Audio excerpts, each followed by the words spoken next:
ছাত্রছাত্রীরা সকলে নিশ্চয়ই খুব ভালো আছো। আজকে আমি আয়াপ্পা পানিকর রচিত শিক্ষা সার্কাস কবিতার নিয়ে আলোচনা করব। মালয়ালম সাহিত্যে আয়াপ্পা পানিকর সুবিখ্যাত নাম। কাব্য কবিতার আধুনিক যুগের প্রতিফলন ঘটানোর ক্ষেত্রে পানিকরের অবদান অবিস্মরণীয়। আধুনিক সমাজ ব্যবস্থা এবং সেই সমাজের ভালো মন্দ ঠিক বেঠিক সমস্ত কিছুই প্রখর পর্যবেক্ষণ শক্তির দ্বারা তার কবিতায় স্থান পেয়েছে। কবিতার মাধ্যমে তিনি দেখিয়েছেন যে আমাদের সমাজের বিভিন্ন ভুল ত্রুটিগুলি, যা খুব সহজ সরল ভাষায় ছোট ছোট শব্দে প্রকাশিত হয়ে শেষ পর্যন্ত এক গভীর ব্যঞ্জনাময় কাব্যে পরিণত হয়েছে। তিনি মালায়ালম কবিতায় আধুনিক কারদের মধ্যে পথিকৃৎ ছিলেন। পানিকরের প্রথম কাব্যগ্রন্থ কুরুক্ষেত্রম, যা 1960 সালে প্রকাশিত হয়, যা মালায়ালম সাহিত্যের মোড় ঘুরিয়ে দেয়। দিনরাত্রি কাব্যগ্রন্থের বিভিন্ন কবিতায় দেখা যায় আধুনিক যুগ যন্ত্রণা, অস্তিত্বের সংকট, বেদনা, কবির দার্শনিক চিন্তাভাবনা প্রভৃতি। কিন্তু এই দিনরাত্রি কাব্যগ্রন্থের অন্তর্গত শিক্ষার সার্কাস একটি অন্য ধরনের কবিতা। কবিতাটি মালায়ালম ভাষায় রচিত হলেও বাংলায় এটির অনুবাদ করেছেন উৎপল কুমার বসু। এই কবিতায় কবি শিক্ষাকে সার্কাসের সঙ্গে তুলনা করেছেন। সার্কাসে যেমন মেরিগো রাউন্ডের দড়ি ধরে সিঁড়ি বেয়ে এক সিঁড়ি থেকে অপর সিঁড়িতে ওঠা, শিক্ষাও যেন তেমনই সার্কাসেরই মতো। সার্কাস দেখে মানুষ মজা পায়, মজা বা আনন্দ ছাড়া সার্কাস থেকে আর কিছুই পাওয়ার নেই। তেমনই আমাদের শিক্ষা ব্যবস্থা, যা থেকে আমাদের কিছুই পাওয়ার নেই, শুধু সিঁড়ি বেয়ে ওপরে ওঠার মতো এক শ্রেণী থেকে অপর শ্রেণীতে ওঠার চেষ্টা। সিঁড়ি বেয়ে ওঠার এই শিক্ষার সাফল্যকে কবি সার্কাস বলে ব্যঙ্গ করেছেন। কবি যেন আমাদের সমাজকে চোখে আঙুল দিয়ে এই কবিতায় দেখিয়েছেন যে আমাদের পুঁথিগত শিক্ষা কত ভ্রান্ত, কত অসার। প্রকৃত জ্ঞান অর্জন করা এই শিক্ষা থেকে কখনোই সম্ভব নয়। আসলে প্রায় 200 বছরের ইংরেজ শাসন আমাদের শিক্ষা ব্যবস্থার মূলে আঘাত করেছে। ইংরেজরা চেয়েছিল শ্রেণীপাসের মাধ্যমে কেরানি তৈরি করা। সেই প্রথাগত শ্রেণীপাসের শিক্ষা পদ্ধতি যে কত অসার, তা কবি ব্যঙ্গের মাধ্যমে এই শিক্ষার সার্কাস কবিতায় প্রকাশ করেছেন। তুমি যদি প্রথম শ্রেণীতে পাশ করো, আমি দ্বিতীয় শ্রেণীতে যেতে পারি। তুমি যদি দ্বিতীয় শ্রেণীতে পাশ করো, যদি আমি দ্বিতীয় শ্রেণী পাশ করি, বেশ, আমি সোজা তৃতীয় শ্রেণীতে যেতে পারি। তুমি যদি তৃতীয় শ্রেণীও পাশ করো।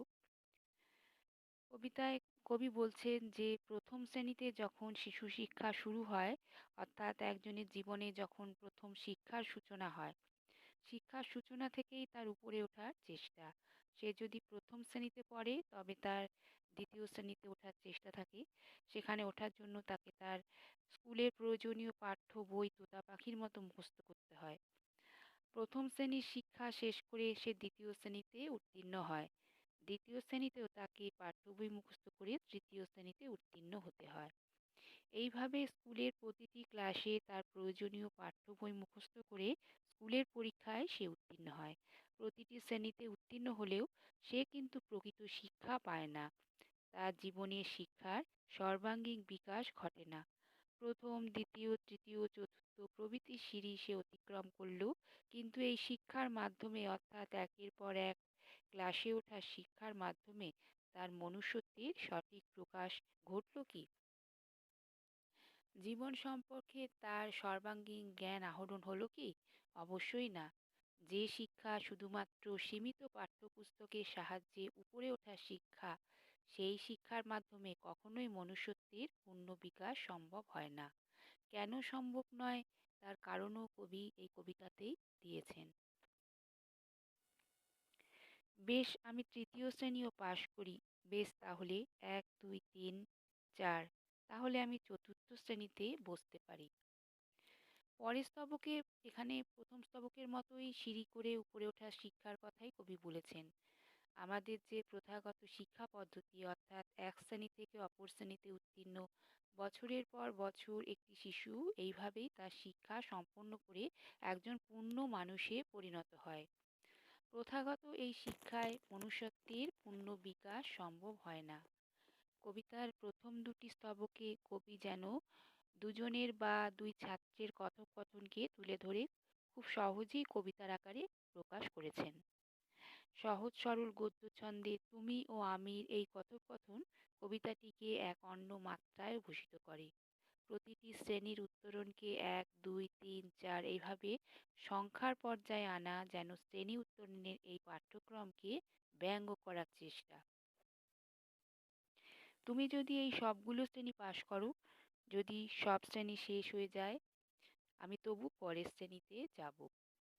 এই স্তবকে কবি বলেছেন যে শিশু শিক্ষার এক দুই তিন চার শ্রেণী থেকে উত্তরণ পর্বে আরও উপরের ধাপে আমরা উঠতে থাকি। প্রতিটি ধাপে বা সিঁড়িতে আমাদের প্রতিটি শ্রেণীতে আমাদের উঠতে হয় পরীক্ষা পাশের মাধ্যমে। এক প্রথাগত শিক্ষার ক্রমপর্যায়ে যে শিক্ষায় শুধুমাত্র পাশ করে পরের শ্রেণীতে উত্তরণই একমাত্র বিবেচ্য বিষয়। এক একটি সিঁড়ি অতিক্রম করে আমরা আমাদের প্রয়োজনীয় শিক্ষার শ্রেণী শেষ করি। একদিন এই শ্রেণী শেষ হয়ে যায়, তারপরে আমাদের জন্য আর কোনো শ্রেণী থাকে না। কিন্তু আমরা তবুও পরের শ্রেণীতে উঠতে চেষ্টা করি, সকলের থেকে উঁচুতে উঠতে চেষ্টা করি। শুধুমাত্র শিক্ষাক্ষেত্রেই নয়, কবি যেন সমগ্র সমাজকে এই শিক্ষার সার্কাসে অন্তর্ভুক্ত করতে চেয়েছেন। আমরা সমাজের যে স্তরেই বসবাস করি না কেন, যে স্তরেই আমাদের জীবন নির্বাহ করি না কেন, সবসময় এক অ্যাম্বিশন আমাদের মধ্যে কাজ করে। এই অ্যাম্বিশন বা উচ্চাকাঙ্ক্ষার জন্য আমরা আমাদের জীবনের সহজ সরল সাদাসিধে সুন্দর সম্পর্কগুলোকে করে তুলি জটিল, ভয়ঙ্কর, ক্রোধে জর্জরিত। সেখান থেকে উৎপন্ন হয় যুদ্ধ, দাঙ্গা হাঙ্গামা, অশান্তি, মানুষে মানুষে, দেশে দেশে, রাষ্ট্রে রাষ্ট্রে।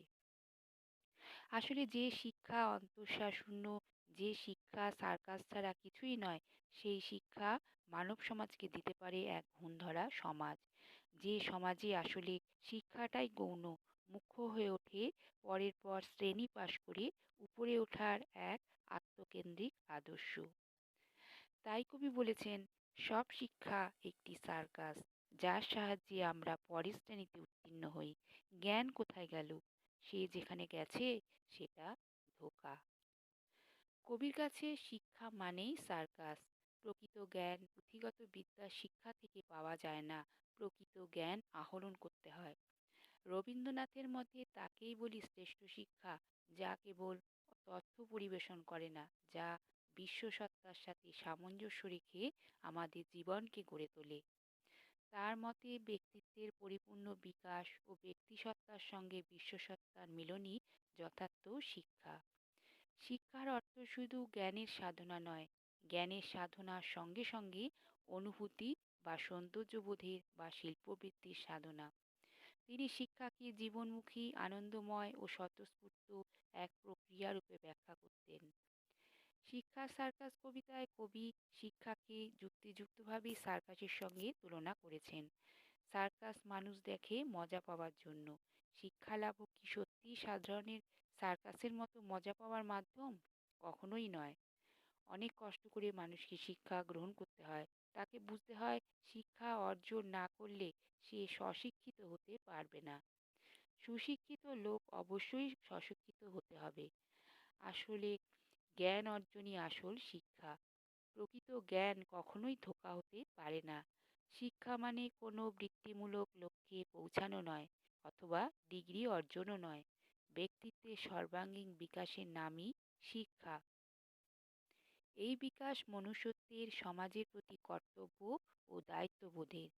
শিক্ষা মানে পরীক্ষায় ৮০০-র মধ্যে ৮০০ পাওয়া নয়। শিক্ষা মানে টোয়েন্টি ওয়ার্ল্ড কাপে জয়ী হওয়াও নয়।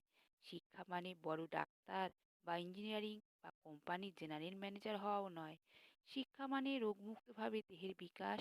শিক্ষা মানে সাম্যপূর্ণভাবে মনের উন্নয়ন। শিক্ষা মানে মনুষ্যত্বের লালন পালন, মানুষের প্রতি মানুষের কর্তব্য সম্পাদন। বিজ্ঞানের অনিয়ন্ত্রিত বৃদ্ধি, প্রযুক্তিবিদ্যার মানব কল্যাণহীন বিস্তার ও লোলুপ মানুষের আকাশছোঁয়ার চক্রান্তে মানুষ সেই সত্য থেকে আজ দূরে সরে যাচ্ছে। মানুষের কাছ থেকে প্রকৃত শিক্ষার পথ রুদ্ধ হয়ে যাচ্ছে। শুধু শ্রেণী পাশ করে উপরে ওঠার চেষ্টা, যে কোনো প্রকারে আরও উপরে ওঠার চেষ্টা। তোতা কাহিনী গল্পে রবীন্দ্রনাথ বিদ্যালয়ের মুখস্থ সর্বস্ব শিক্ষাকে তীব্র আক্রমণ করেছিলেন। বলেছিলেন যে দেশের ছাত্র সমাজকে খাঁচাবদ্ধ পাখিটির মতো শুকনো বিদ্যা গিলিয়ে কিভাবে তাদের বৌদ্ধিক মৃত্যুর পথে ঠেলে দেওয়া হচ্ছে। এই কবিতাতেও কবি সেই মুখস্থ সর্বস্ব শিক্ষাকে আক্রমণ করেছেন। আমাদের সমাজে স্কুল শিক্ষার শ্রেণীপাশের শিক্ষার মধ্যে যে অসারতা আছে, শিক্ষা সার্কাস কবিতাটির মধ্য দিয়ে কবি যেন তা মনে করিয়ে দিতে চেয়েছেন। তাহলে তোমরা আয়াপ্পা পানিকর রচিত শিক্ষা সার্কাস কবিতাটির আলোচনা শুনলে। এই আলোচনা তোমাদের কেমন লাগলো তা আমাকে অবশ্যই কমেন্টস বক্সে জানাবে। আলোচনাটি ভালো লাগলে ভিডিওটি লাইক করবে, বন্ধুদের শেয়ার করবে, চ্যানেলে নতুন হয়ে থাকলে চ্যানেলটিকে অবশ্যই সাবস্ক্রাইব করবে। আজ তাহলে এই পর্যন্তই। ভালো থেকো সকলে।